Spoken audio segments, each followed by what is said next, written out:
Well, Mike, we are finally getting across the Red Sea, aren't we? Please tell me we are. Oh yeah, We're there. we've run made into it. another wall.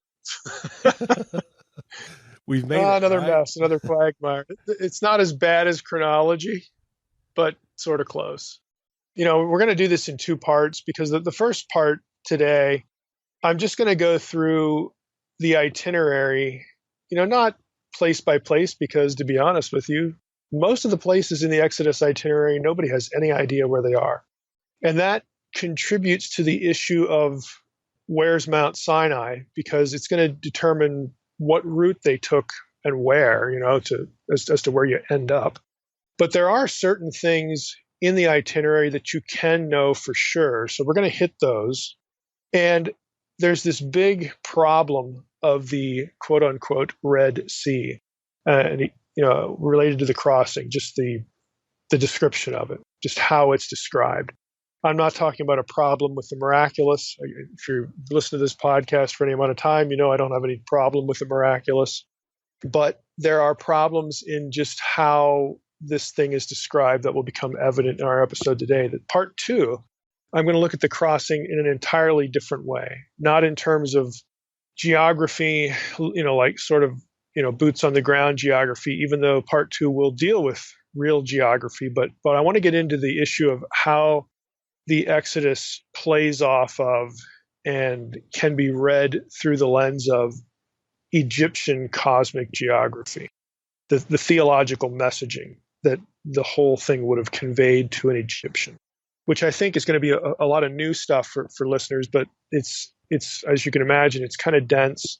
So we'll do that in a second part, looking at the crossing and the route. But for today, you can basically boil down to begin with the fact that the route that the Israelites take, the itinerary, as it were, is drawn primarily from three places in Scripture.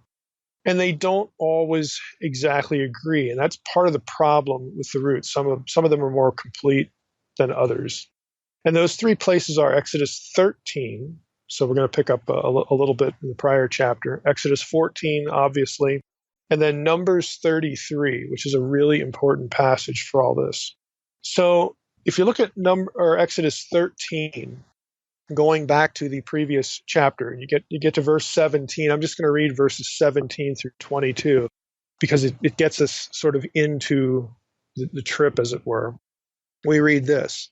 When Pharaoh let the people go, God did not lead them by the way of the land of the Philistines. So let's just stop there. That's verse 17. Now, that's important because it eliminates the northern route along.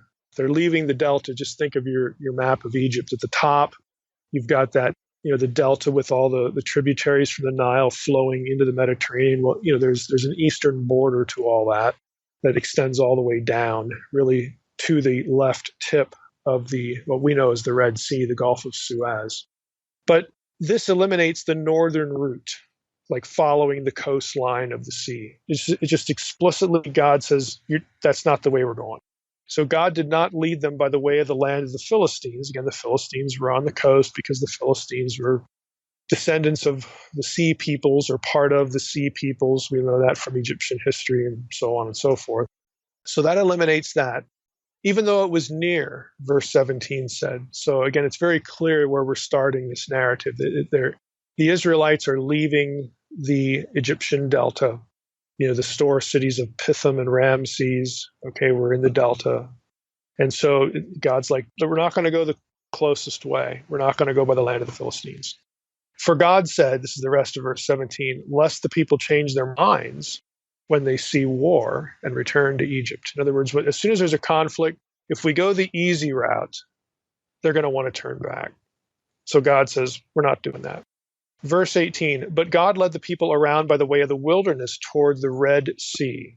This is, where, for our purposes here, this is where we first get this phrase, Red Sea. We're going to spend a good bit of time on that. And the people of Israel went up from out of the land of Egypt equipped for battle. Moses took the bones of Joseph with him, for Joseph had made the sons of Israel solemnly swear, saying, God will surely visit you, and you shall carry up my bones with you from here. And they moved on from Sukkot and encamped at Etham on the edge of the wilderness.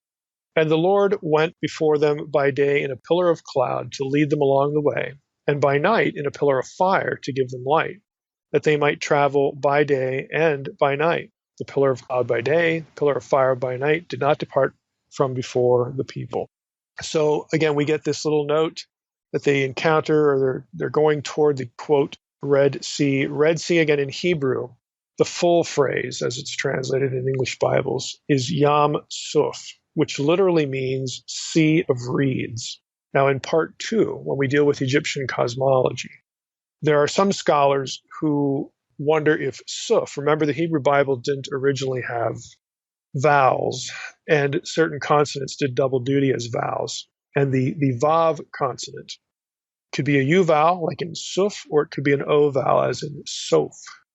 Some scholars wonder if Yam Sof is in view here, because that's like the sea that ends, or the sea that is at the edge. And if you're talking about Egyptian cosmology, it's basically the sea at the end of the world. You know, there's a body of water there that marks the border of Egypt, and in the Egyptian mindset, that's like, you know, you're leaving, to borrow a biblical, you're leaving the promised land, the land of the gods, you know, the black land, you know, you're leaving Egypt and you're going off into chaos, you know. So that's going to be part of our discussion in part 2 about a cosmological reading of this. But for now, we're going to stick with Yam Suf, Sea of Reeds. Again, that's important here because it's going to get us into a classic problem for the Exodus that we'll get to in a moment. And then in verse 20, we actually get sort of movement here. You know, they move on from Sukkoth and they camp at Etham and on the edge of the wilderness, so on and so forth. Now, a bit of a rabbit trail here, and I'm not going to camp here because I want to focus on the itinerary, as it were. But you probably noticed, and people have, you know, in the past, I'm sure, not just by the virtue of this episode, but verse 21 said the Lord. Okay, the Lord went before them.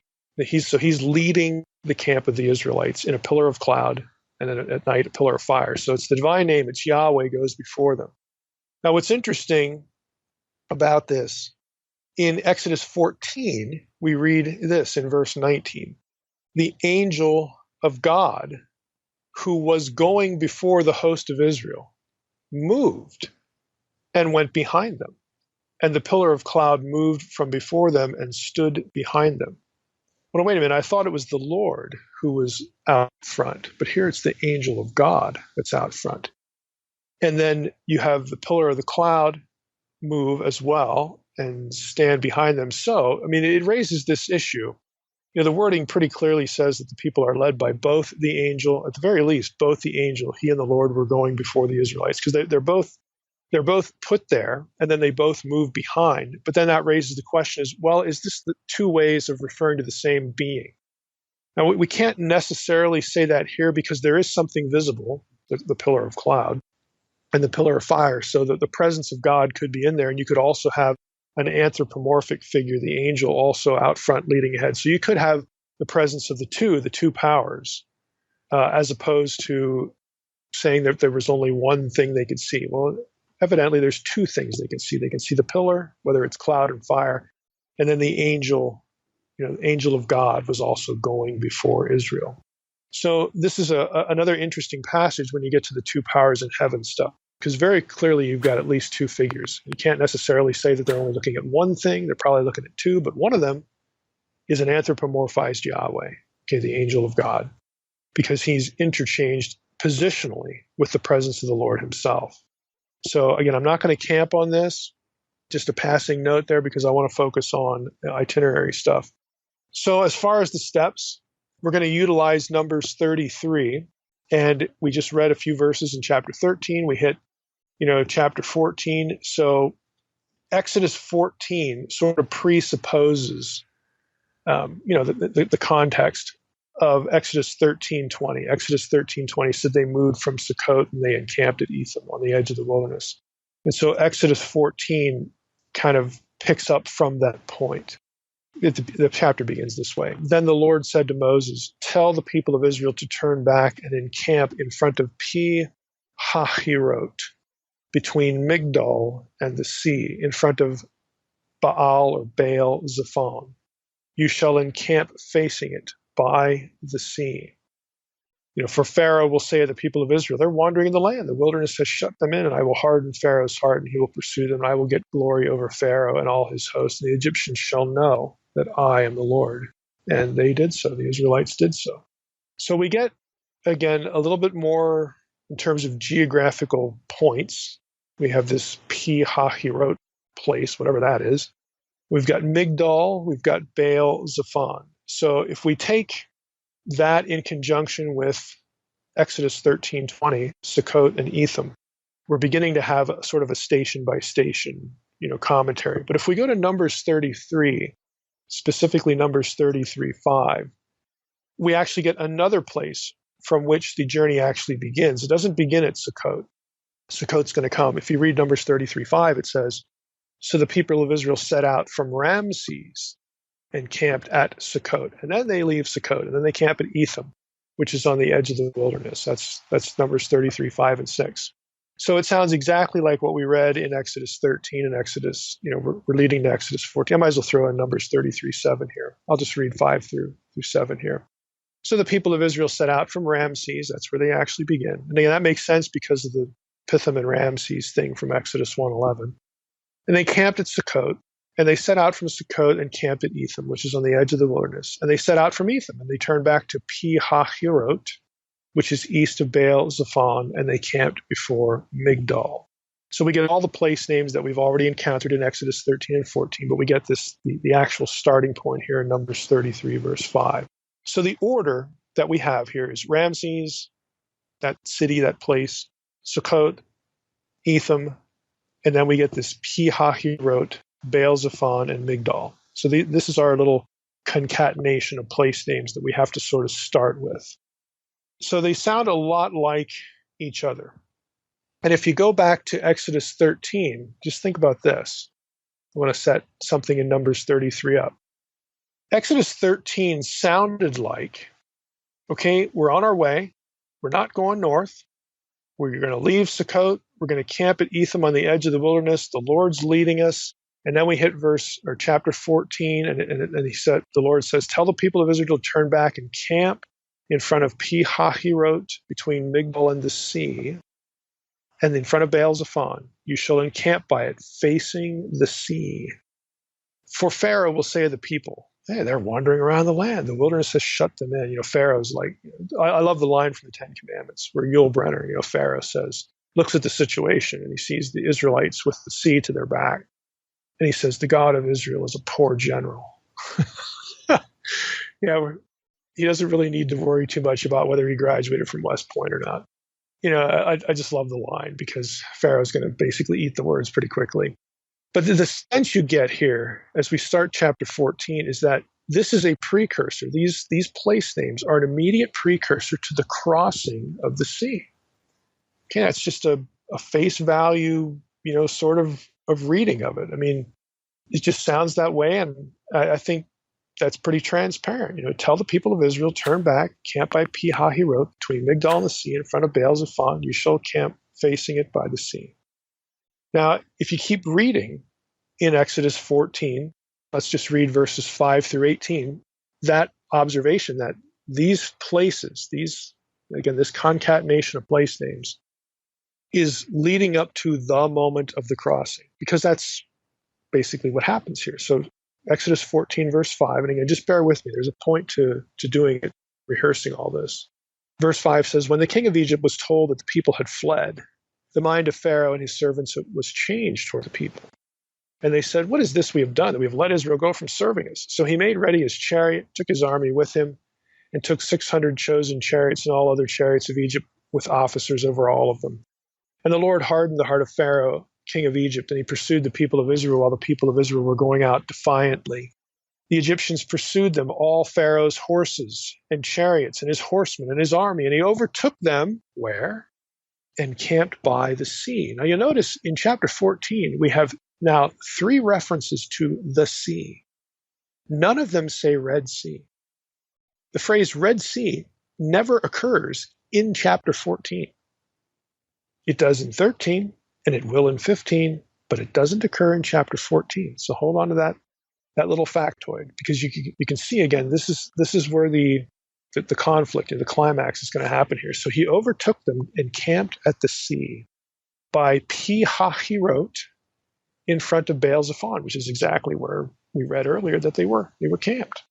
When Pharaoh drew near, the people of Israel lifted up their eyes. This is verse 10. And behold, the Egyptians were marching after them, and they feared greatly. And the people of Israel cried out to the Lord. They said to Moses, "Is it because there were no graves in Egypt that you have taken us away to die in the wilderness? What have you done to us in bringing us out of Egypt? Is not this what we said to you in Egypt? Leave us alone that we may serve the Egyptians?" Which is kind of new information. For it would have been better for us to serve the Egyptians than to die in this wilderness. And Moses said to the people, "Fear not, stand firm, and see the salvation of the Lord, which he will work for you today. For the Egyptians whom you see today, you will never see again. The Lord will fight for you, and you have only to be silent." It's a nice way of saying, just shut up. God's got this. Verse 15, the Lord said to Moses, "Why do you cry to me?" So again, Moses is evidently praying about this thing. Lord, what are we going to do? "Tell the people of Israel to go forward." Like, say what? "Tell the people of Israel to go forward. Lift up your staff and stretch out your hand over the sea and divide it, that the people of Israel may go through the sea." Notice the references to the sea, the sea, the sea. It's never the Red Sea. "That the people of Israel may go through the sea on dry ground, and I will harden the hearts of the Egyptians so that they will go in after them. And I will get glory over Pharaoh and all his host, his chariots and his horsemen. And the Egyptians shall know that I am the Lord, when I have gotten glory over Pharaoh, his chariots, and his horsemen." And then it's at this point that the angel of God, who was going before the host of Israel, which is basically the God slot before, moves and goes behind them. And then the pillar moves as well. Okay, and it lit up, the pillar of fire at night, so on and so forth. And then in verse 21, Moses stretches out his hand over the sea. The Lord drove the sea back by a strong east wind all night and made the sea dry land. Again, sea, sea, sea. And the waters were divided. The people of Israel went into the midst of the sea on dry ground, the waters being a wall to them on their right hand and on their left. The Egyptians pursued and went in after them into the midst of the sea, all Pharaoh's horses, his chariots, his horsemen. And in the morning watch, the Lord, in the pillar of the fire and of cloud, looked down on the Egyptian forces and threw the Egyptian forces into a panic, clogging their chariot wheels so that they drove heavily. And the Egyptians said, "Let us flee from before Israel, for the Lord fights for them against the Egyptians." And the Lord said to Moses, "Stretch out your hand over the sea, that the water may come back on the Egyptians upon their chariots and upon their horsemen." And so, Moses does that. And again, the rest of the story we know. The waters return, drowns the Egyptians. And at the end here, the people feared the Lord. They believed in the Lord, his servant Moses. Now, what's the big deal about the vocabulary? The sea. Okay, just hold on to that. As we read that story, think back to the way it began. Okay? Think back to the way it began. They leave Ramses. They leave Sukkot then. That was stop number 2. They go from Sukkot to Etham. And then from Etham, God says, "Tell the people of Israel to turn back and camp in front of Pi-hahirot, between Migdol and the sea, in front of Baal-zephon." And then that's when the crisis happens and the deliverance happens. So this sea is right there somewhere where these places are: Pi-hahirot, Migdol, and Baal-zephon. Okay, that's where this happens. Now let's go to Numbers 33 and listen carefully, and I think you're going to detect a problem here. Numbers 33, beginning in verse 7. "And they set out from Etham and turned back to Pi-hahirot, which is east of Baal-zephon, and they camped before Migdol. And they set out from before Hahirot and passed through the midst of the sea into the wilderness. And they went a 3 days' journey in the wilderness of Etham and camped at Marah. And they set out from Marah and came to Elim. At Elim there were 12 springs of water and 70 palm trees, and they camped there. And they set out from Elim and camped by the Red Sea." Did you catch that? The sea that they pass through happens before they camp by the Red Sea. So how is it that we talk about the Israelites passing through the Red Sea. They passed through something else before they ever got there. You know, this is again something that scholars and many other people have noticed. It's like, how in the world? And it really gets weird when you look at the vocabulary across chapters 13, 14, and 15. In chapter 13, verse 18, there is the phrase Red Sea. It's a generic reference. I'll read it to you again. But God led the people around by the way of the wilderness toward the Red Sea, toward the Yam Suf. And the people of Israel went up out of the land of Egypt equipped for battle. This is kind of generic. It just says God led the people toward the Red Sea. And so it doesn't really capture the whole itinerary in one verse. It's sort of a catch-all reference, like kind of designating where they're going to wind up. But, you know, it might be useful in light of how we're going to try to unravel this. In chapter 14, the term Yam Suf, Red Sea, is never used. You have verse 2, verse 9, verse 16, verse 21, verse 23. Again, that's not all of them. It's just Yam, the sea. But when you get to chapter 15, both of those terms are used, and one time they're used in the same verse in parallel. In other words, the crossing for chapter 15 was the crossing in the midst of the sea and in the midst of the Yam Suf, in the midst of the Yam and the midst of the Yam Suf. And it's like, how can that be? Because in Numbers 33, they pass through the midst of the sea, Yam, and then they go days before they camp by the Red Sea, the Yam Suf. In Exodus 15:4 specifically, that's sort of the key text in chapter 15. It uses both Yam and Yam Suf for what was crossed. Let me read it to you. Pharaoh's chariots and his host, he, God, cast into the sea, Yam, and his chosen officers were sunk in the Red Sea, Yam Suf. So it's very evident that both terms are referring to the same event in the same place.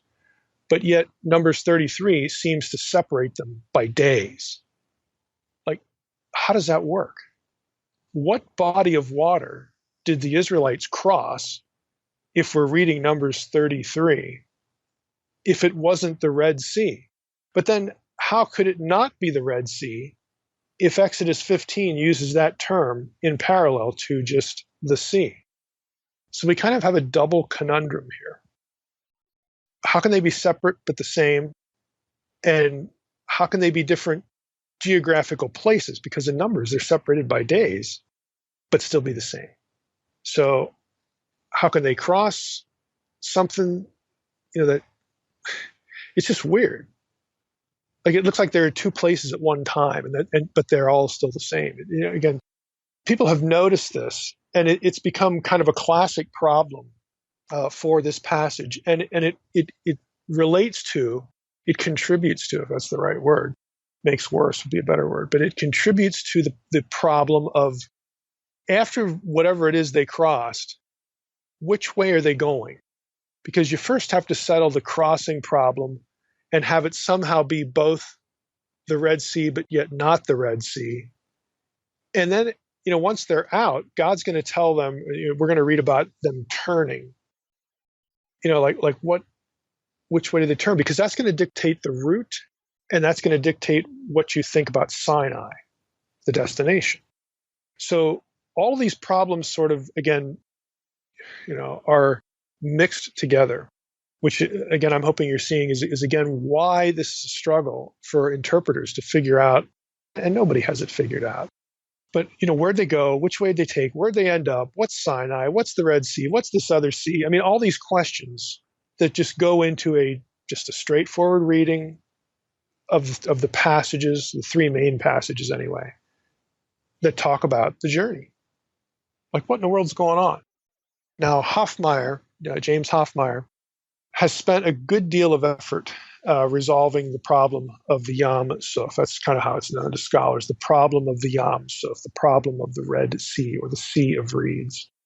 Which is another thing. If it's the Sea of Reeds, it can't be salt water because reeds don't, grow in salt. I mean, what's going on here? So I'm going to abbreviate Hoffmeier's treatment here, because I think he really does good work here. This is from his. If you want the book with all the details, and it's quite detailed. his book, Israel in Egypt, which I have referenced before in other episodes. For those of you who, this is the book I always recommend when I get emails like, either asking genuinely or somebody trying to make it sound like they know something when they really don't. About, the Bible's not historical. There's no evidence, that the Exodus narratives, there's like no supporting evidence to, from Egypt that makes these at all, possible, blah, blah. Yeah, right. There's only like 200 pages of it here. Read that if you're really interested. Again, Hoffmeier is an Egyptologist. There's a lot of cross-fertilization in Exodus with Egyptological material. Yeah, you don't have the Egyptian version of this event, but basically everything about the event you can find in Egyptian literature somewhere, and of course archaeological remains. So again, just as a word to those of you who might be, I guess, be apologetics minded, whenever you hear this, try not to laugh, but direct people to this book, Israel in Egypt, and he also has one. Hoffmeier has one. I think it's called Israel in Sinai or something like that, where you get more of it. But this is the book, for the Exodus. So I'm gonna abbreviate how Hoffmeier proposes that we resolve this, and I'm going to refer to some things that we will have on the episode webpage again to help you look. Basically, most of it's going to be pictorial. Pictures that you can look at later if you're listening now in a car or something like that. You can go look at them later. But in his book, Israel in Egypt, he gets into this in a lot of detail. Now, his discussion is primarily about the literal geography here. We haven't even gotten to the cosmic geography stuff. He has a little bit in his book on that, but we're going to get into that in a lot more detail next week. So the Yam Suf problem. Hoffmeier notes that it should be obvious, and I would say it should be obvious from the little we've read, that the crossing of the sea is at Egypt's eastern border. I mean, that much we know. We've hit the landmarks: Ramses, Sukkot, Etham, and then from Etham they set out, they turn back, important phrase, they turn back to Pi Hahirot. We'll find out what that is in a moment, which is east of Baal Zephon, and they camp before Migdal. So that those names do tell us some important things. All of these places are known to be on or immediately adjacent to Egypt's eastern border, the eastern border of Egypt. Now that much is proof positive that the crossing of whatever body of water this is was nowhere near Eilat, the Gulf of Aqaba, and Midian. It is nowhere near that. It's on Egypt's eastern border. The crossing basically occurs when they're getting out of Egypt, basically right at the beginning of the whole trip. Now, to be fair, those who argue that Sinai, Mount Sinai, is east of the Gulf of Aqaba in Midian somewhere, they don't necessarily tie that view of Sinai to a specific place of the crossing of the Red Sea, but some do. But just so that you understand, if someone, holds to Mount Sinai in Midian, it doesn't necessarily mean that they're going to have the Red Sea crossing at the right prong of the Red Sea, the Gulf of Aqaba. The left prong is the Gulf of Suez, okay? Where the crossing actually happened, and again, the geography itself tells us we can know this with absolute certainty.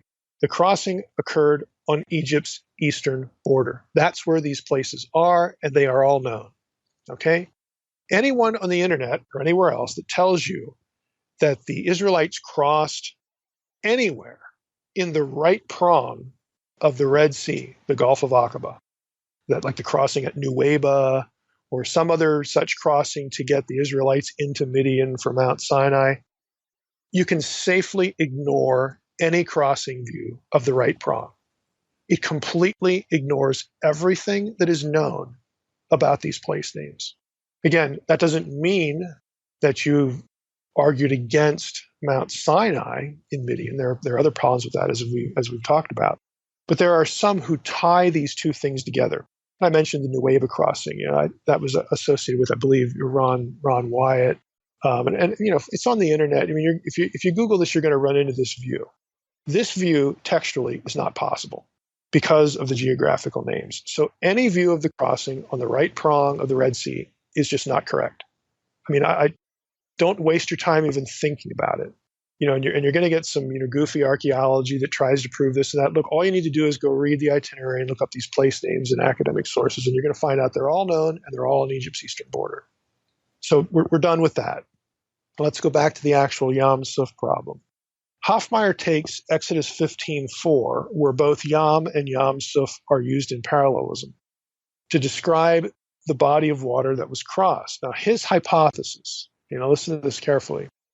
His hypothesis is that what is being described as a body of water, with the word Yam, sea in English translations, that body, whatever that was, in ancient times was connected to what we know as the Red Sea, and what the biblical writers would call Yam Suf. If you can picture in your mind, and again, I have maps on the episode page, that you can look at. If you can picture in mind the two forks of the Red Sea, the left forks, the Gulf of Suez, it points, as it were, upward toward the eastern border of Egypt's delta region. In ancient times, there were a string of lakes extending from that tip of the Gulf of Suez northward to form, again, part of like a borderline of Egypt. And they were connected. They were either connected naturally or they were connected by a series of canals. And we're going to come back to the canal thing because that's going to become important. Therefore, Hoffmeier argues, Israel could cross one of these bodies of water. Again, there are just a bunch of them dotted upward from the tip of the Gulf of Suez all the way into the delta. Egypt could cross one of these lakes. They were essentially lakes. And the word Yam can refer to any body of water, even a river in the Old Testament. When Israel crossed one of those lakes, they technically, to the mind of an ancient person, would also be crossing the Red Sea because all of those things are connected to the Red Sea. They're not the Red Sea proper, but they are nevertheless tethered to it by a series of waterways. So in this view, sea and Red Sea are one and the same, but they're also different. The sea is just one of the smaller bodies of water connected to the left tip of what we know as the Red Sea. The left tip is the Gulf of Suez. Now, Hoffmeier, to articulate this and defend it, draws heavily on the work of geophysical surveys that for him, and I'll say, just tell you, for me as well, I think this is how this needs to be thought of. I think Hoffmeier does really good work here. These surveys for him and for me explain references in a variety of ancient sources to a string of lakes that at various times in Egyptian history were connected by canals. Modern geophysical surveys have detected these things even thousands of years after they're dried up. You can actually see them in satellite photography. And so there's an important article that Hoffmeier draws on, and it's by Amihai Sneh, that's S-N-E-H, Tuvia Weisbrod, and Itamar Perat, and the article is entitled Evidence for an Ancient Egyptian Frontier Canal. It's an important description, by the way, frontier canal. This is part of the border. Evidence for an ancient Egyptian frontier canal, the remnants of an artificial waterway discovered in the northeastern Nile Delta, may have formed part of the barrier called the Shore of Egypt in ancient texts. It's a long title. It's from American Scientists, number 63, volume 63, number 5. This is 1975, September, October 1975. Now, I've posted pictures from this article in a PDF on the episode page. I can't post the whole article. It's not publicly accessible. Again, I can put it in the protected folder, but I've at least put pictures, a couple of the relevant pictures in the article that will help you see what the satellite photographs show. So this 1975 article, referenced by Hoffmeier, again, is really an important piece of work. Now, there's another article on this that can also get you some good pictures. That's much later. Hoffmeier's book was written after that first article I mentioned, but before this one, the second article. And the second article is publicly accessible, so we'll have a link to this on the episode webpage. And that's by John Cooper, Egypt's Nile Red Sea Canals, subtitle Chronology, Location, Seasonality, and Function. This is pages 195 to 209 in a book called Connected Hinterlands, Proceedings of the Red Sea Project, Volume 4, held at the University of Southampton in September 2008. It's part of the Bar International series and part of the Society for Arabian Studies monograph series. But this chapter is publicly accessible, so we'll have a link there. Now, again, to summarize all that, what you have And what Hoffmeier is going to defend, again, I think he does a good job of it. I think this is the answer to the Am Suf problem, is that you've got the Gulf of Suez, the left tip, what we think of as the left tip of the Red Sea. But extending from that, you have a series of lakes that are connected, again, by canals. So Israel crossed one of those bodies of water, one of those lakes, and then they're going to turn, and then they're going to camp somewhere by the actual Red Sea. Okay, so you can have crossing the sea before you get to the Red Sea. This is how you approach it. So I'm going to read a little bit from Hoffmeier. He says this. In the early 1970s, a team of scientists of the Geological Survey of Israel, while working in the Sinai Peninsula during Israel's occupation of the territory east of the Suez Canal, discovered the remains of what they believed was a canal that ran along Egypt's border with the Sinai. Aerial photography and on-site study led to this identification by the leaders of the team, Amihai Sneh and Tuvia Weisbrod. The width of this canal constantly measures 70 meters at the top and was probably tapered toward the bottom where it was thought to be around 20 meters wide. So that's a pretty substantial canal. This makes it wider than the Suez Canal when cut in 1873. The recently discovered channel is calculated to be 2 or 3 meters deep. So what's left of this, it dries up and it's going to fill up with sand, but it's still detectable, again, with satellite photography. What's left of it isn't very deep, but it's there. Back to Hoffmeier. Hoffmeier writes, the Israeli geologists associated with the newly discovered canal with the one shown on a relief, or they associated the newly discovered canal with one shown on a relief of Seti I. Again, Seti I, circa 1300 BC. Again, Hoffmeier is a late dater, but this doesn't really factor into earlier late date. It's just a canal. The canal is actually much older than either of the dates. So the geologists thought, hey, here we got this canal, and they remembered or found that there's a reference to a canal on Egypt's border in one of the inscriptions of Seti I at the Karnak temple in Thebes. Hoffmeier writes, in the midst of the waterway of that inscription, that relief, that drawing, in the midst of the waterway, a hieroglyphic label reads, Ta Denit. Sir Alan Gardner commented on this scene in 1920 and noted that the building complex depicted on the relief, again, on the piece of art, to the left of the canal is labeled Ketem en Charu, which is translated the fortress of Charu. Concurrently, the earliest reference to this fort by this name is in the Annals of Tutmosis III. The name of the canal was Ta Denit, clearly meaning, quote, the dividing waters, and so called because they sundered Egypt from the desert. Weisbrod and Sneh believe that the history of the canal might go back to the 12th dynasty because of the references concerning Sinue's journey back from Palestine by boat to Ij-Tawi, the capital at the time. And then Hoffmeier goes into the text and talks about, commentary on it. Hoffmeier, winds up his discussion by asking this on page 169 of his book. If indeed a canal existed along Egypt's border with Sinai during the New Kingdom, and the evidence does support this view, it seems logical to conclude that it would have been an impediment to the Israelites in their departure from Egypt. Thus it must be asked, is there any reference or allusion to this canal in the Exodus narratives? Again, if they're leaving Ramses and then Sukkot and Etham, they should be running into this waterway and the lakes that it connects. So is there any reference to that? And Hoffmeier thinks the answer to this question is, you betcha, yes. He writes, the itinerary of the departing Hebrews from Egypt includes Pi-ha-Hirot in Exodus 14:2 and Numbers 33:7.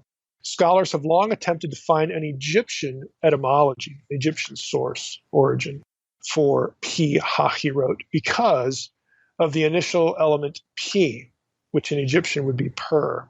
That element is suggestive of Egyptian toponyms, Egyptian place names such as Pi Ramses, Pithom, and Pi Besathet, just to name a few. There's a lot of these.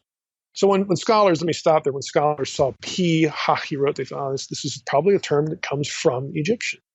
Hoffmeier proceeds to discuss why an Egyptian etymology fails, and it does, basically because of what comes after the P, that is ha-Hirot, which does not conform well to Egyptian for linguistic reasons. Again, if you've had Hebrew, when I say ha-Hirot, you should be thinking definite article plus a feminine plural. It's just, this is a Hebrew term. This is a Semitic term. So again, I'm amazed that they kept looking in Egypt for as long as they did, and it's basically because of the PI word that came in front of it. But basically, there aren't any seasoned, trained Egyptologists now who would disagree with Hoffmeier that says, look, this is not an Egyptian term. Everybody more or less agrees with that now. There really aren't any good equivalents. And again, if you know Hebrew, ha-hirot should just scream Hebrew to you, just a normal, feminine plural noun. So Hoffmeier goes on to reference the work of Albright here back in 1948, who suggested, and again, I think this is pretty clear, he suggested a meaning for Pi Ha-hirot as this: the mouth of the canals. Pi is mouth, Hirot, it's canals. Okay, that's what it is. Hoffmeier proceeds to link the phrase with the canals that connect various bodies of water, lakes, from the tip of the Gulf of Suez that form part of Egyptian's eastern border. This makes a lot of sense. It explains the dual reference to the sea, again, one of these bodies of water, and then the Red Sea later on, how they can be the same but yet different. And in so doing, it explains why both terms are used interchangeably for the body of water through which is passed. Yes, you're crossing a lake. Okay, I got it. But it's part of the Red Sea, kind of technically, because it's joined by all these canals. I mean, this is how they would have thought about it. So if you go back to the itinerary, you've got Ramses, Sukkot, Etham. Then they set out from Etham, turned back to Pi Ha-hirot, which is east of Baal Zephon, and they camped before Migdal. Now the text here speaks of a turning back after leaving Etham to Pi Ha-hirot, the mouth of the canal. So they set out, they're going, and then for some reason God directs them to turn in a certain direction so that they're at this water border. Okay? And we know what the purpose is. God knows that Pharaoh's going to look at this and snicker, and like Yul Brynner say, the God of Israel is a poor general. Because God is going to get glory over Pharaoh. I don't need to be a good general. Okay? I'm God. So this is a setup. The whole thing is a setup. And then they pass through, again, one of these bodies of water. They pass through the sea, and then they're going to turn, and they're going to go for a few days, and they're going to hit this place and that place, and eventually they're going to camp by the Red Sea. So what we know for sure is that the crossing is at one of these lakes, and there are a number of candidates. Hoffmeier in his book, he goes through all the candidates. Lake Timsah, Lake Bela. There's 3 or 4 of these. And he's like anybody else. He has his favorite and whatnot. But that isn't important. What they cross, even the canal. I mean, if you look back at the canal, I mean, the measurements of the canal, lots of people would have drowned just in the canal. I mean, this is a meaningful, a serious crossing. It has to be divided. You don't just walk across it like you're going across a sandbar or something. This is a serious obstacle. It's a lethal obstacle because the waters are going to part. The Egyptians are going to go down in there, and then they're going to get drowned when God closes the thing up. But it's not the Red Sea proper. It's one of these extension bodies of water. So we have the crossing, and then we run into some questions. Okay, Numbers 33:8. They set out from before Ha-hirot and passed through the midst of the sea into the wilderness. You have to ask, well, what direction are they going? What direction are they going? They get through the barrier, pass through the midst of the sea into the wilderness. So now they're out in the desert. They went a 3 days journey into the wilderness of Etham and camped at Marah. They set out from Marah and came to Elim. At Elim, there were 12 springs of water and 70 palm trees, and they camped there. And they set out from Elim and camped by the Red Sea. Now, here's the question. Think about your map again. You got the 2 prongs of the Red Sea as we know it, as we refer to it now. They're crossing some body of water that extends from the left one, the Gulf of Suez.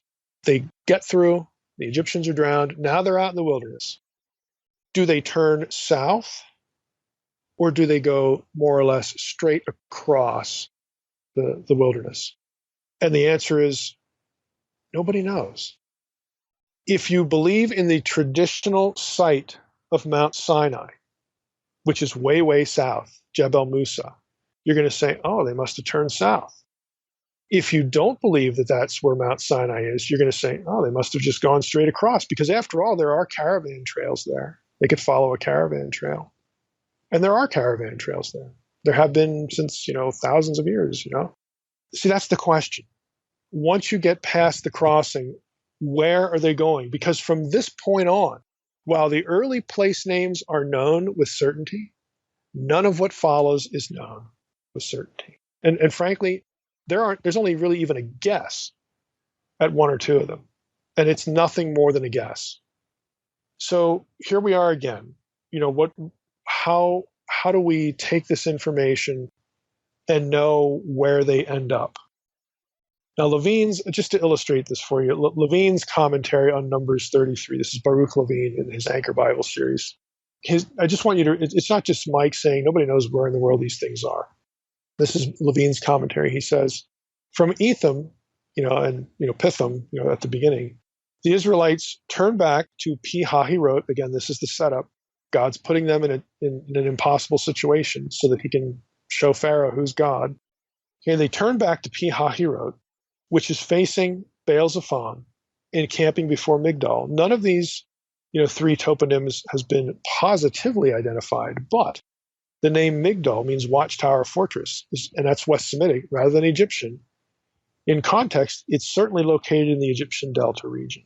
The name Migdol appears once in the El Amarna letters, but again, we don't know exactly where this particular tower was. As for Pi-Hahirot, and this is the key, it is likewise specifically unidentified, like we don't know exactly where in the network of canals they crossed, but it's somewhere in the Eastern Delta region, and it appears to represent a Hebraized rendering of an original Akkadian designation. I didn't mention the Akkadian equivalent, but he's correct. Pi-Hiritu, the mouth of the canals. So he's saying, look, we don't know exactly where, but all these places are in the Egyptian Delta, the eastern border of the Egyptian Delta. Baal-Zephon, also unidentified, again, as with precision, was a well-known Syro-Canaanite deity, or Baal, whose cult was imported into Egypt. At least 3 Baal-Zephon sanctuaries have been found in northern Egypt, in Memphis, Tahpanhes, and Mount Cassius as Ras Kasrun. According to Betok, who's the guy who excavated Avaris, the Pithom and Ramses, location, the site associated with that. According to Betok, a temple at Tel El Daba, just south of Kontir, was dedicated to Baal. Again, this is all in the Eastern Delta. All of it. He takes note of a place called Migdol. This is Betok again. There's a place called Migdol up there, located near Wadi Tumilat, which is mentioned in Cairo Papyrus 31-169, blah, blah, blah, blah, blah. And Levine says this all indicates a location in the Eastern Delta area. Again, that's what we know for sure. There is no crossing anywhere except in the Eastern Delta border. That's why I'm saying if you go out on the internet and I want to learn about the crossing of the Red Sea, if you read anything else but somewhere on Egypt's Eastern Delta border region, it's wrong. It just is. He goes further into Numbers 33 and says, Marah, Levine starts talking about Marah. He postulates a place where the water is, quote, brackish, because Marah means bitter. And says, some have suggested Marah is Ayin Havara, 47 miles south of Suez. Well, you know why they're picking that location? Because it's south. And the traditional view of Sinai is that it's south of where they crossed. That's the only reason. And then all of the other sites, Dofka, Alush, Rephidim, and Sinai that show up in Numbers 33, Levine says, we don't know where they are.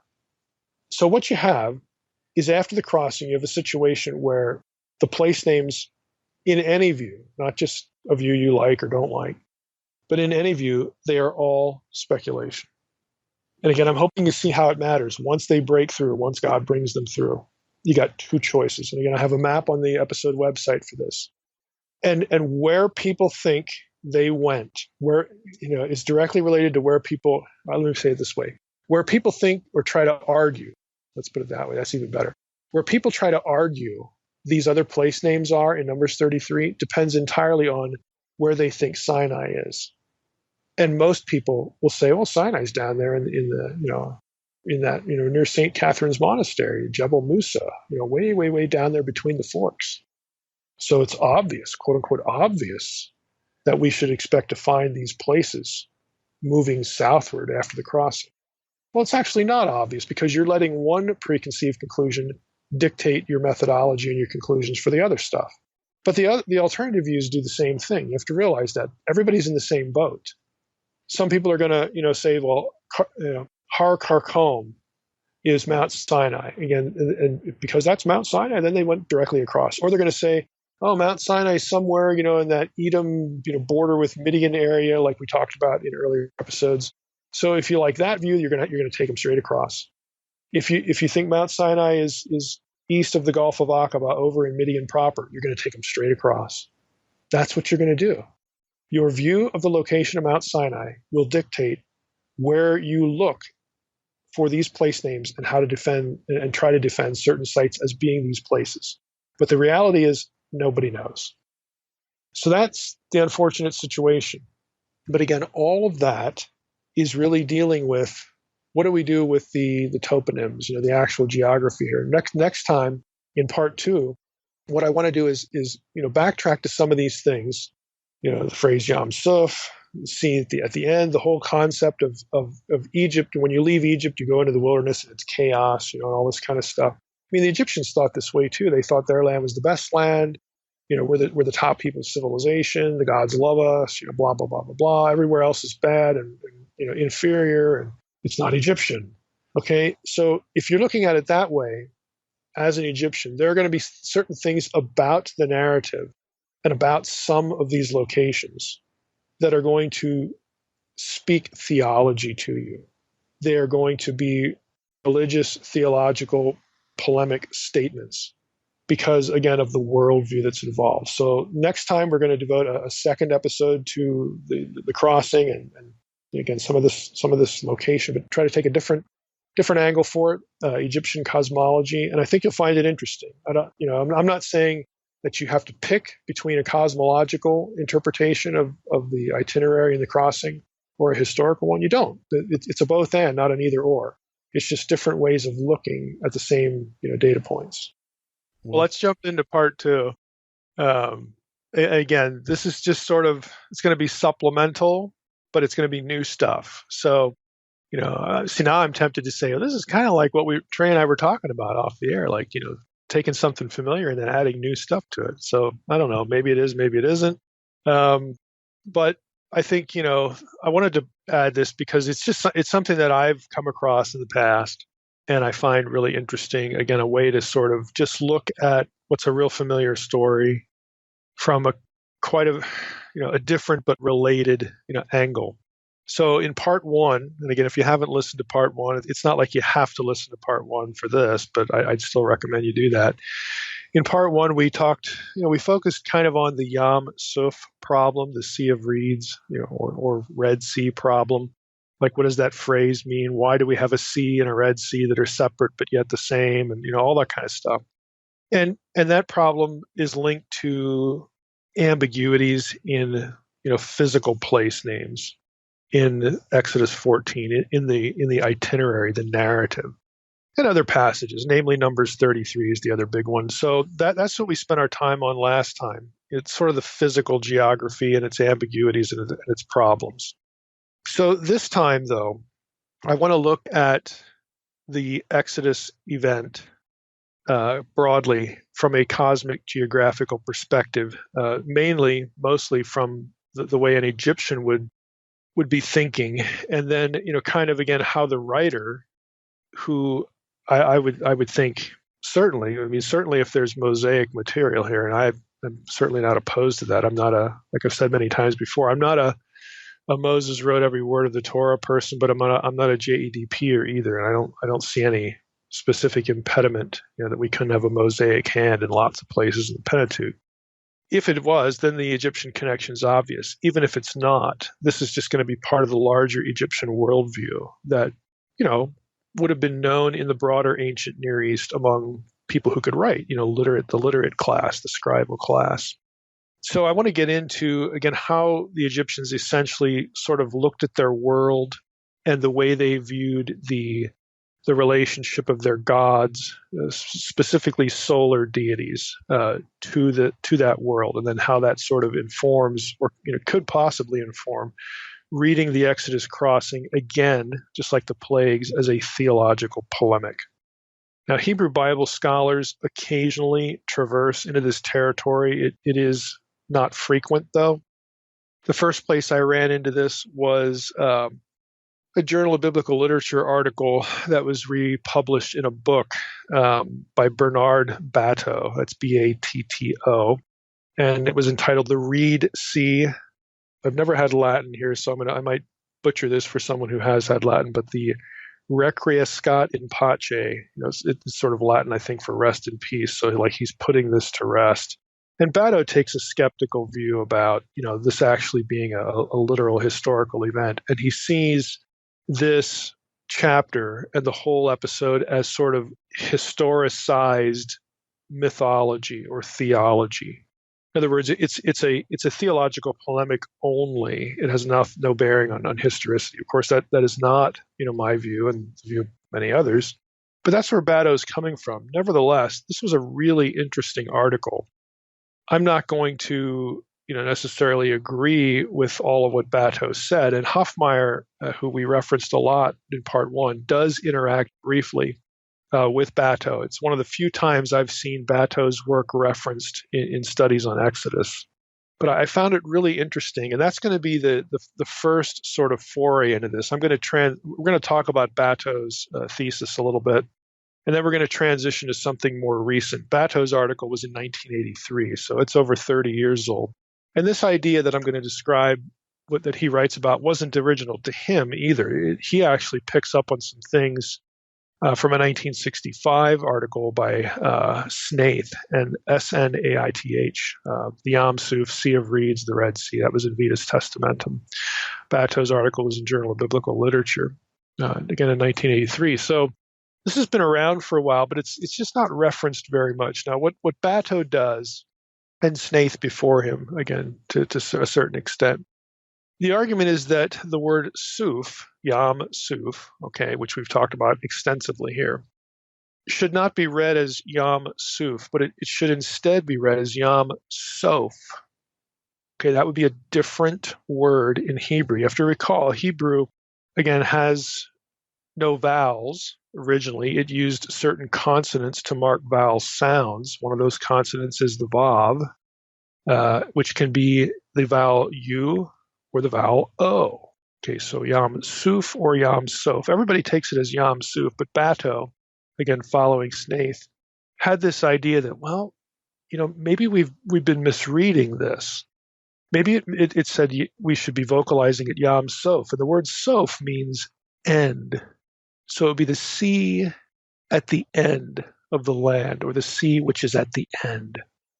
Again, if images of Voyage of the Dawn Treader, with Reepicheep the mouse and Aslan, the sea that's at the end, of all things, and then there's this transition to, I guess, the eternal state in Narnian, thinking. This is kind of the idea cosmically that the Egyptians looked at their land as being, again, special. It was Egypt. Everything else was the wild place, uncivilized, chaotic mess. And the wonder that was Egypt is something that is special. It's under the dominion of Egypt's gods. It's the place they want to live. It's not that they don't rule elsewhere, as we're going to find out. The Egyptians thought they ruled basically anything they could see. But, Egypt was special. It was a divine land, again. And so when you crossed the border, when you left Egypt at this, we talked about in part one, this body of water that extended, one of these lakes that extended from the Gulf of Suez, the left prong of the Red Sea, you were leaving this wonderful place, and you were moving past the sea, which is at the end, the border, and you're moving off into chaos. So there's a cosmic concept here. Now, this is consistent with, Hoffmeier's notion that you have this string of lakes, that marks Egypt's, eastern border and all that.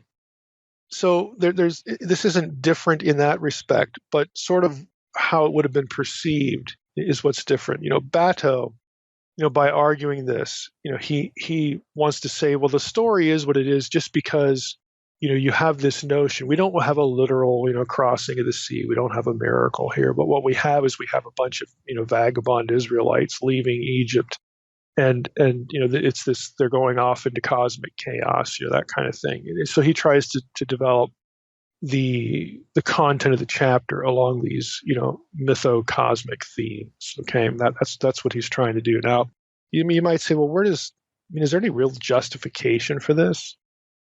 One of the places that Bato picks up on, he suggests that at least one of the Septuagint translators, whoever the guy was that was assigned to Exodus, or maybe there was more than one guy assigned to Exodus, he's going to translate it one way, and then there are going to be other guys that are translating other parts where Yam Suf occurs. And whoever had 1 Kings 19:26, okay, in Greek, it actually translates what we would think of as Yam Suf. It translates it as though it was Yam Soph. It really does that. It translates the phrase in Greek as eskates thalases, the end of the sea, or the edge of the sea. You could even translate it the end sea. The Greek word for red, there are several of them, eruthros, purakes, poros. Those aren't used in 1 Kings 19:26. Now, eruthros is used elsewhere for Yam Suf, Red Sea. And also, if you're paying attention, the Septuagint translator did not translate it Sea of Reeds. He didn't use the Greek word for reeds either. They do use the color red, Red Sea, or here in 1 Kings 19:26, the sea at the end. So Bato, looks at this and at this one place in the Septuagint says, that's an interesting idea. Maybe that's the way we should look at this phrase everywhere. That's associated with this episode in biblical history.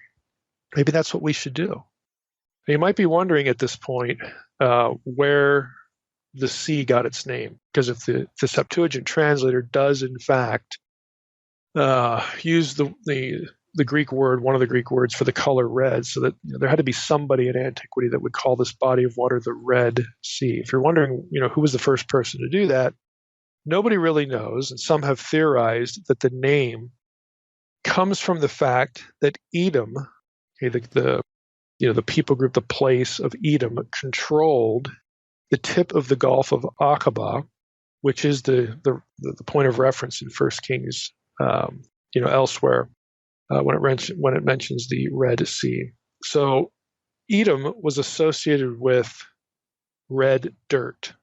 Okay, if you look at pictures of Edom, if you Google Edom, like red clay, red soil, red dirt, you're going to see that a lot of the country is reddish in color. And since they once had control over one of these tips, people have theorized, well, maybe that's where it got its name. It was the sea that the Edomites control, the Red Sea. Just sort of playing off the color of the Edomite land. And of course, Edom with Seir and Esau being the forefather of the Edomites. Esau was hairy and red, all these sort of associations. So nobody really knows for sure why it got its name, but again, in Greek the word for the color red is used of sea, but in this one place that Bato seizes on, or at least offers by way of a defense of his suggestion, we have this sea at the end. So again, he uses this to argue for a historicized myth in Exodus 14. Again, he's not looking for any historicity here. The Israelites, again, they leave Egypt, they move out farther than the eastern delta border, a border which is marked again by the Gulf of Suez and its canals, just like we discussed in part 1. They leave, this wonderful paradise of Egypt. They venture out into the chaos of the wilderness. So it's like this mythic voyage into the unknown, that sort of thing. So that's it. That's how he takes this one nugget and he starts thinking about mytho-cosmic associations with land. Just to comment on Bato, actually you could say the opposite too, that the meaning of the cosmic geography would be more compelling if they actually did pass through a body of water at the border. If it really was conceived of as the sea of the end, this thing that sort of prevents icky foreigners, from getting into Egypt, or if this thing, sort of marks the gateway into this wonderful realm of the gods, that called Egypt. Well, to basically have a foreign deity, Yahweh, just split that thing right down the middle and you walk over it like on dry land, that would be pretty dramatic. That would basically establish, well, who's really in control here? And you might be fearing the lands beyond Egypt, but you really ought to fear the God, who has dominion, of this place called Canaan, which is eventually where they're going to go. But that same God is in control of your lands as well. I mean, that again, that would speak a lot more loudly if we didn't divorce the historicity from the episode. But again, I mean, you could say that. You could look at what Batto's doing and say that. So I just wanted to make that point. Now, Hoffmeier ultimately in his book rejects the idea that Batto's putting out, this C at the end. And he largely does so because of the inconsistency of the Septuagint. I mean, we really only have this one place, where it looks like the translator saw the Hebrew text and thought Yam Sov, C at the end. So not much has been really made of this. So let's segue into some more recent work, though. I mean, Batto's observation is interesting. There might be something going on there, see at the end, even though you would think if that's the way a lot of people thought about it, you would at least get it a few more times in the Septuagint. Again, so, Hoffmeier's criticism is legitimate, but there are other ways to look at the cosmic geography here that don't have anything to do with the phrase Yam Suf or Yam Sof. And I'm going to reference two articles here, and I've uploaded these into the protected folder in case anybody is interested. Yes, it's going to be peppered with hieroglyphs and all this stuff, but he transliterates everything. And again, you can still get something out of both of these works. But they're both by the same guy. And I've actually referenced his dissertation in an earlier episode on chronology. But the name is Julien Cooper. That's Julien. And one of the articles is entitled The Geographic and Cosmogeographic Expression. This is an Egyptian phrase, Ta Necher. And that's from the Bulletin of the Australian Centre for Egyptology, volume 22. That's a 2011 publication. And then 6 years later, the same author wrote a second article. And again, this one's in the protected folder as well. It's called Between This World and the Duat. That's another Egyptian term, basically for the netherworld. Between this world and the Duat, the land of Wetenet and Egyptian cosmogeography or cosmography of the Red Sea. And that's from a book. It's not from a journal. The book is called The Cultural Manifestations of Religious Experience, Studies in Honor of Boyo Akengye, who was a pretty well-known Egyptologist. And that's 2017. So I want to spend most of the time on the first one here, this phrase, Ta Necher, which shows up a good deal in Egyptian texts. And there's been, if you get Cooper's article, the 2011 one, and you read through it, he gives you sort of the whole history of scholarship here on the work that's been done. But I'm going to read, again, some excerpts from Cooper's article on Ta Necher. Like, what does that mean? Because it is connected to the Sinai and the Red Sea and a few other things. He writes, the Egyptian expression Ta Necher, which means the God, or God's land, G-O-D apostrophe S. So the land of some particular god, and we'll talk about who that might be in a bit. The Egyptian expression Ta Necher, or God's land, is an enigmatic geographic phrase which represents a particular conception of the geography to the east of Egypt. Okay, that ties in with what we're talking about here, the eastern border, east of Egypt. This toponym, or place name, is an exceptional label in Egyptian geographic and cosmographic terminology, as it amalgamates two basic ideas, that of a deity, Necher, and the earthly concept of land, Ta Necher, okay, the land of the god, the god's land. The presence of Kaset, the Kaset classifier. Now, again, just let me comment on what he means here. Hieroglyphic Egyptian is a pseudo-alphabetic language. You've got certain hieroglyphs that make one sound like an alphabet. You've got a few hundred that make two sounds or three sounds. And you also have hieroglyphs that don't make any sound. They are like cheat, little cheat hieroglyphs. A scribe would use a hieroglyph at the end of a word to classify it. They're called determinatives. So if you had an Egyptian word and your little determinative was a picture of a guy with his hand to his mouth, then that's the scribe's way of telling you, well, this word has something to do maybe with speaking or eating, something like that. So Egyptian would use hieroglyphs to classify terms, which are really helpful when you're trying to learn vocabulary and things like that. kind of helps you cheat a little bit. Well, Cooper says the presence, when you get Ta Netcher, there is something called the Cosset classifier determinative is used. It's like a hilly horizon, and it means foreign land. So it classifies Ta Netcher as being some geographic place outside of Egypt, right? And he says this determines the phrase indicates an expression that is the label for a unit of space outside the Nile Valley. Continuing with Cooper, he writes, the debates surrounding this toponym, Ta Netcher, as in all studies of ancient toponymy, usually center around two important lines of inquiry. The most common is the debate of localization, that is, the precise location or area a toponym refers to. The other, no less important debate is that of semantics, namely what the toponym means in an etymological sense, but also what it means to the contemporary culture. As Ta Netcher clearly communicates a theological conception of geography, it is important that the religious implications of this word be studied, particularly the identity of the deity in question and what is exactly meant by a land of the god or the god's land. And he writes, this article presents the results of textual lexicographic study of all the documents from the Old Kingdom, that's the Pyramid Age, till the end of the New Kingdom, which contain the phrase Ta Netcher. So this is a pretty thorough article. It's not hugely long, but it's very thorough. And as far as what his conclusions are, I'm just going to read you a few snippets of what he discovers. So he writes, numerous texts associate Ta Netcher with toponyms in West Asia. That might be a foreign phrase. Let me just break in here. But Egyptians referred to people from Canaan or Palestine as Asiatics. So West Asia to an Egyptian is the landmass of Canaan and the landmass between the forks of the Red Sea, the landmass that we call the Negev, all that stuff. It's not like China or something like that. So don't get thrown off by the term Asia. So back to Cooper.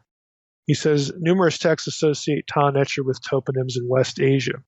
These toponyms seem to cluster around northern Syria-Palestine and are most commonly associated with texts narrating the procurement of ash wood. That's not ash like we think of, but it's an Egyptian term. So a particular kind of wood is where they would go to get it. The Middle Kingdom Wadi Hammamat inscription of Henu mentioned above, earlier in what he was writing, also suggests that the Red Sea shore was part of Ta Netcher, part of the god's land. Two inscriptions at Sarabit el-Khadem suggest that the Sinai Peninsula may also have been part of the god's land. Although Ta Netcher is not geographically defined here, the association of God's land with the gemstone turquoise suggests that the Sinai was within the borders, the boundaries of God's land, again, this Ta Netcher thing. From these sources, it is clear that the God's land then refers to a wide arc of lands which are east, northeast, and southeast of Egypt, including the eastern desert, Punt, and again, this Asia, according to how the Egyptians would perceive this, stretching from the southern Red Sea to northern Syria. So basically, if you can think of a map of Egypt, you get out of the eastern delta, it's the Negev, it's Canaan, it's the Sinai Peninsula, all that. To an Egyptian would have been the god's land. It's under the dominion of one of their deities. Okay, so they not only view their own place as sort of a cosmic location, but they have this concept that all this other stuff, especially moving out east, is under the dominion of one of their gods, or basically any solar deity, as we're going to find out.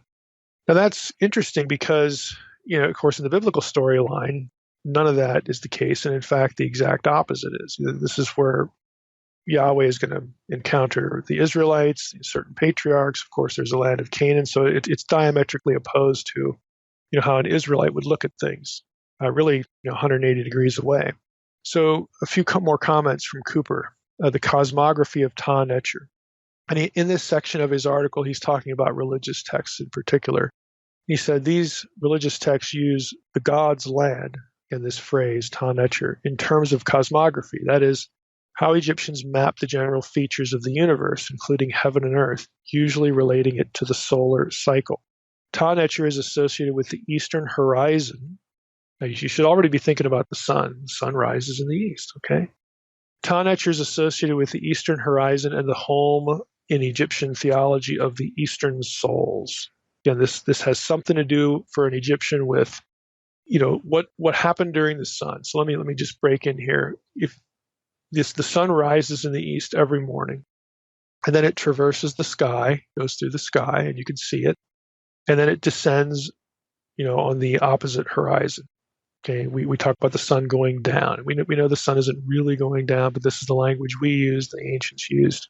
So it rises, goes across the sky, and then goes down, and everything becomes dark. Well, for an Egyptian, that meant that the deity, they looked at the sun as a deity, Ra, or again, they had different names, for this, that the deity was entering the netherworld when everything went dark. And that doesn't mean that he was going to hell. It just meant he was going to the realm where the God normally lives, the spiritual world. Then, he's doing stuff over there. And then the next morning, he comes out of his domain, the domain of the spiritual world, and he traverses the sky again and keeps an eye on everything going on in Egypt and everywhere else. Okay? So when the sun rises to an Egyptian, the God is leaving the spiritual world. And so they also had this concept of the Eastern souls, basically those human souls that essentially get to live with the deity in the spiritual world. The East was where they were as well. So that's where you get this idea of the home of the Eastern souls. So back to Cooper, he says, this suggests a strong connection between the phrase Ta-Netzer, the God's land, and the phenomenon of sunrise. Taken together, all these assertions appear to confirm Kunz's theory, and this is somebody he talked about earlier, that Ta-Netzer was, if not equivalent to, then strongly associated with the eastern horizon. If you were standing in Egypt, this is me breaking in now, if you were standing in Egypt, you're looking to the east where the sun rises, you're going to notice something if you do it every day. You're going to notice that the sun rises a little bit differently, in a little bit different place every day. It seems to move. And again, we know this because of the shape of the earth. The earth is round and it's tilted at an angle, and the sun hits it differently, and you've got the equinoxes and all this kind of stuff. Again, to an Egyptian, it looked like the gateway, essentially, that the deity emerges from the spiritual world in the east. That it was really wide. I mean, it could range. This is why you have Ta-Netzer referred to all the way as north as Syria, Palestine, and all the way as south as Punt, which is in Africa, considerably a far ways down the Nile. Because again, if you were an Egyptian, and the priests did this sort of thing, they're the ones who wrote the religious texts.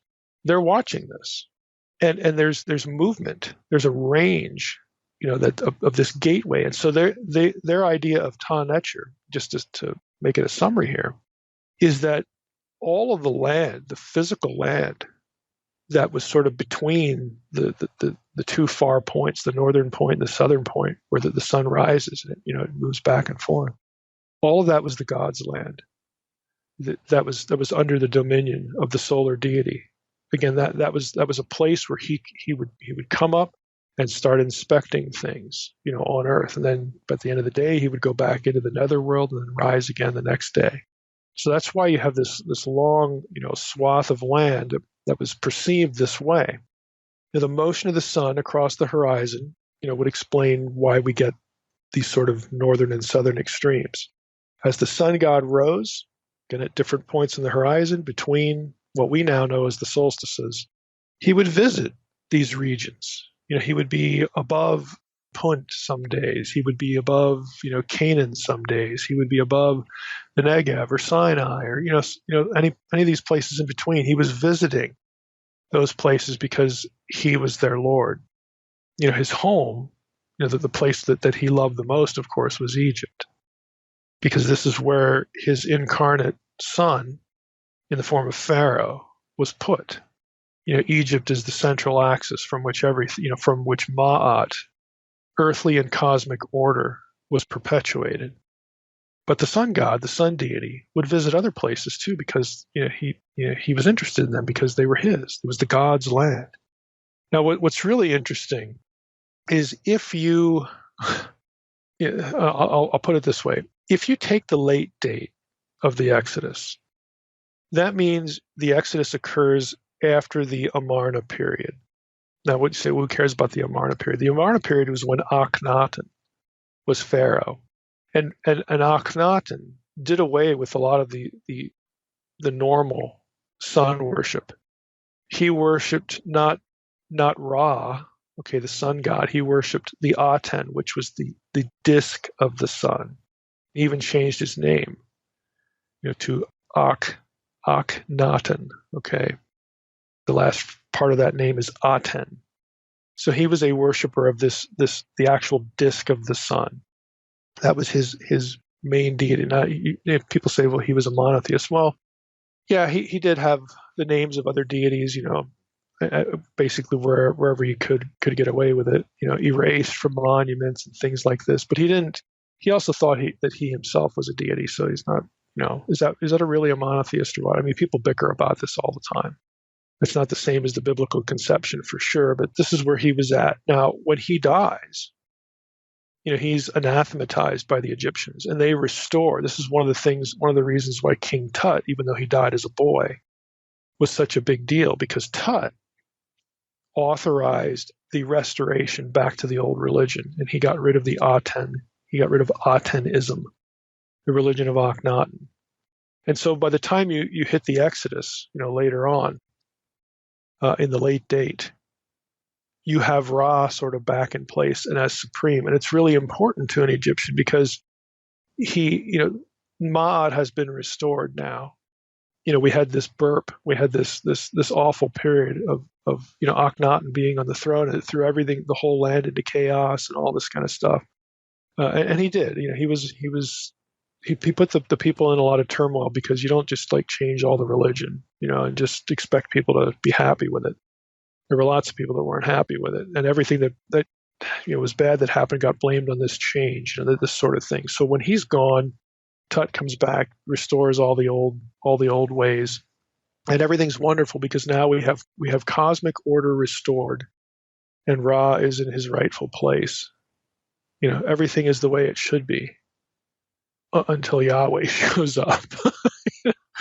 So again, if you're a late dater, it sort of amps up the drama a little bit more, because now you have the God of the Hebrews showing up and basically giving all a whole assortment of Egyptian deities, including Ra, a beating with the plagues, and basically saying, hey, guess what? This land over here, this is mine. In fact, I'm going to take my people out of Egypt. I'm going to take them across the desert. And you know what? We're not afraid at all of Ra. We're not afraid that he's going to interfere with us. Okay, Ra was just taught a lesson, along with the rest of the Egyptian pantheon. So there's Yahweh out there leading his people, just going wherever he feels like, on the way to Sinai and then on the way to Canaan, without a care in the world. He's not afraid of Ra at all. I mean, this is how it would have been perceived.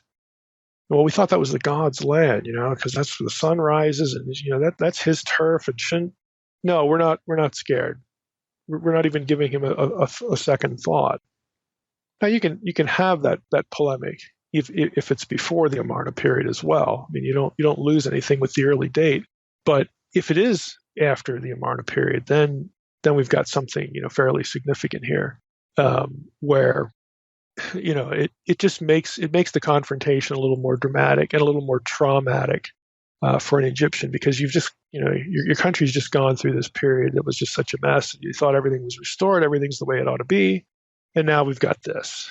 So again, they're just thinking about these places in these sorts of ways. Now back to Cooper.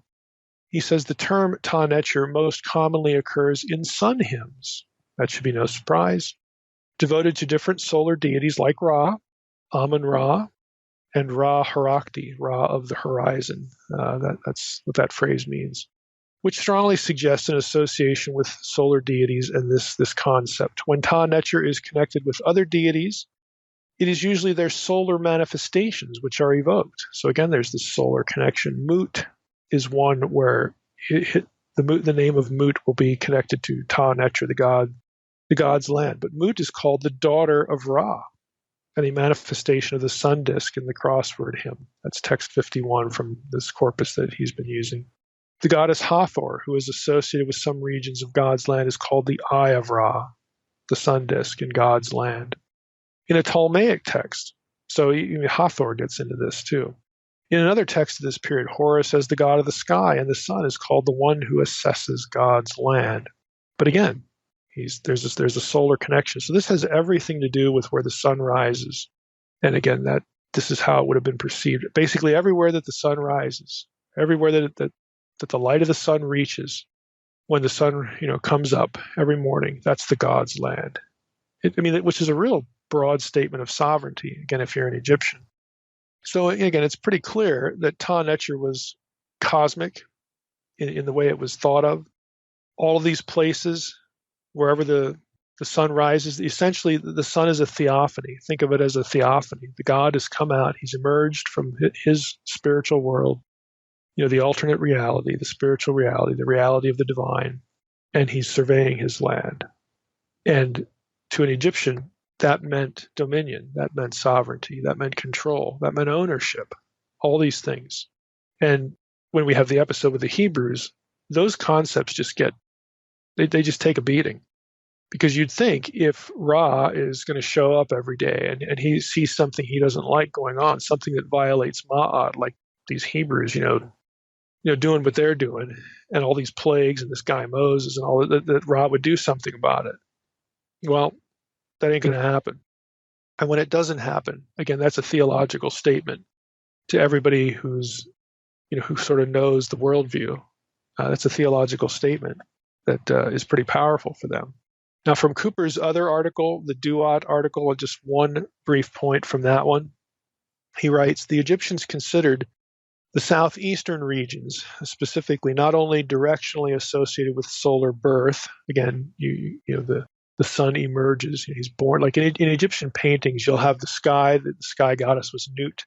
Remember, the sun traverses the sky. You'll have Ra on his solar bark, his solar ship, traversing the sky, and the sky is this gigantic woman, with stars and stuff, on her. That was Nut. So the sun traverses, Nut, and then goes, down into the netherworld, and the sun emerges from, I can't say it any other way, but from Nut gives birth to the sun. The sky gives birth. So where do you think the sun emerges in Egyptian painting? Well, from the vaginal area. And this is what the Egyptian concept was, that the sky, again, is giving birth, and the birth canal essentially is the path of the sun. And so the imagery of Nut gets thrown into this as well. So Egyptians considered the sun being birthed from Nut, and the region where the sun issues forth from the Duat, again, from the spiritual world.